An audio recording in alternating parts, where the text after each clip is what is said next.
बहुत समय पहले की बात है। एक शांत से गांव में एक भोला भाला ब्राह्मण रहता था। वह पूजा पाठ करके अपनी रोजी रोटी कमाता था। एक दिन वह किसी यज्ञ से लौट रहा था। रास्ते में उसे एक भारी सा थैला मिला जिसमें बहुत सारा खाना और कुछ कीमती चीजें थीं। अचानक एक पेड़ के नीचे से आवाज आई, दानव, अरे ब्राह्मण, जरा मेरी मदद कर दो, मैं कई दिनों से भूखा हूं। उस थैले में जो भी है मुझे दे दो। ब्राह्मण डरते हुए, लेकिन ये थैला तो मेरा है और इसमें तो मेरी जरूरत की चीजें हैं। दानव गुस्से में, अगर नहीं दोगे तो मैं तुम्हें खा जाऊंगा। ब्राह्मण को कुछ सोचना पड़ा। वह डरपोक था लेकिन चालाक भी। उसने कहा, ब्राह्मण ठीक है, पर एक शर्त है। ब्राह्मण झूठ नहीं बोलते और ना ही कोई वचन तोड़ते।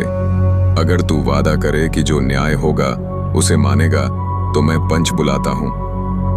दानव ने सोचा, ये क्या पंचवंच बुलाएगा, मैं तो ताकतवर हूं, चलो देखते हैं। उसने हां कर दी।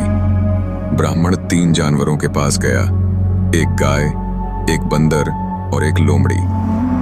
पहले गाय से पूछा, गाय, मैं तो बूढ़ी हो गई, अब कोई मुझे चारा नहीं देता।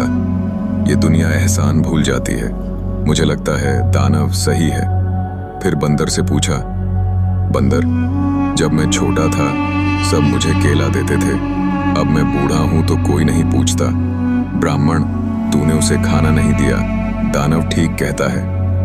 ब्राह्मण मायूस हो गया। आखिर में लोमड़ी के पास गया। लोमड़ी बहुत चालाक थी। लोमड़ी ने कहा, चलो मुझे उस दानव से मिलवाओ, मुझे सब समझकर ही फैसला करना है। दानव के पास पहुंचकर लोमड़ी ने कहा, लोमड़ी, तुम थैले में थे, ये कैसे मुमकिन है, तुम तो बहुत बड़े हो। दानव, मैं सच में उसमें था, देखो मैं फिर से उसमें घुस जाता हूं। और वह थैले में घुस गया। तुरंत लोमड़ी ने ब्राह्मण से कहा, अब थैले का मुंह कस के बांध दो। ब्राह्मण ने ऐसा ही किया और दानव फंस गया। अब वो बाहर नहीं निकल पाया। ब्राह्मण ने कहा, धन्यवाद लोमड़ी बहन, तुमने मेरी जान बचा ली। लोमड़ी मुस्कुराई, अकल और समझ हर दानव से बड़ी होती है।